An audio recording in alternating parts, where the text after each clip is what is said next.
इंगला, आप बताइए जो करंट सिचुएशन है हमारे मीडिया की, वक्त के साथ साथ इवॉल्व हुई है। आपने दोनों लोकल मीडिया में भी काम किया है, नेशनल लेवल पे भी काम किया है, रीजनल लेवल पे भी, और आपने इंटरनेशनल मीडिया को भी रिप्रेजेंट किया, अभी भी कर रही हैं आप। आपको कोई वाज़ेह फ़र्क नज़र आता है जिसमें हम कुछ इंटरनेशनल मीडिया से सीखें भी, लेकिन कुछ शायद उनकी गलतियों से भी सीखें, कुछ अच्छी चीज़ों से भी सीखें, या फिर सारी गलतियां हमारे ही मीडिया के अंदर हैं? मैंने लोकल मीडिया से भी सीखा और मैंने इंटरनेशनल मीडिया से भी सीखा, लेकिन थोड़ा सा मैं बता दूं अपने देखने वालों के लिए कि इंटरनेशनल मीडिया में काम किस तरह होता है और वो कैसे डिफरेंट है लोकल मीडिया से।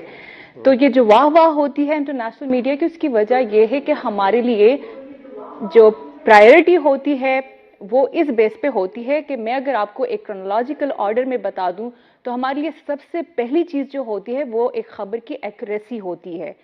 हमारे यहाँ ये होता है कि हम कहते हैं कि एक खबर बेशक लेट हो जाए, ताखीर उसमें हो जाए, लेकिन वो गलत ना हो। तो इस एक्यूरेसी की वजह से लोग हम पे ट्रस्ट करते हैं और हमारी कोशिश होती है कि जो भी हकाइक हैं वो हम उन्हीं को ही सामने लाएं। उसके बाद जी आता है बैलेंस। एक खबर को बैलेंस करना है, मतलब ये नहीं कि अगर एक सियासी जमात ने किसी दूसरी सियासी जमात, मिसाल अगर मैं ले लूं सियासत की, कि उन पर एक बात की है और हम एक पार्टी की का मौकफ तो लें लेकिन दूसरे को नज़रअंदाज कर दें, हम उसको जितना हो सकता है हम उसको बैलेंस करते जाते हैं।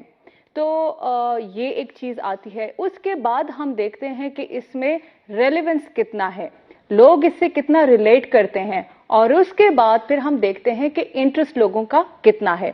तो ये अगर आप ऑर्डर देखें और फिर इसको हम कंपेयर करें अपने लोकल मीडिया के साथ, तो वहां पे ये चीज नहीं होती। मैं सबको गलत नहीं कहती हूं, बहुत से चैनल्स बहुत अच्छा काम भी कर रहे हैं, लेकिन मोस्टली रेटिंग के चक्कर में ये चीज जो है वो नजरअंदाज हो जाती है। ब्रेकिंग न्यूज के चक्कर में कि सबसे पहले ब्रेकिंग न्यूज देनी है, तो उसमें तो अक्सर वो एक चीज गलत भी हो जाती है।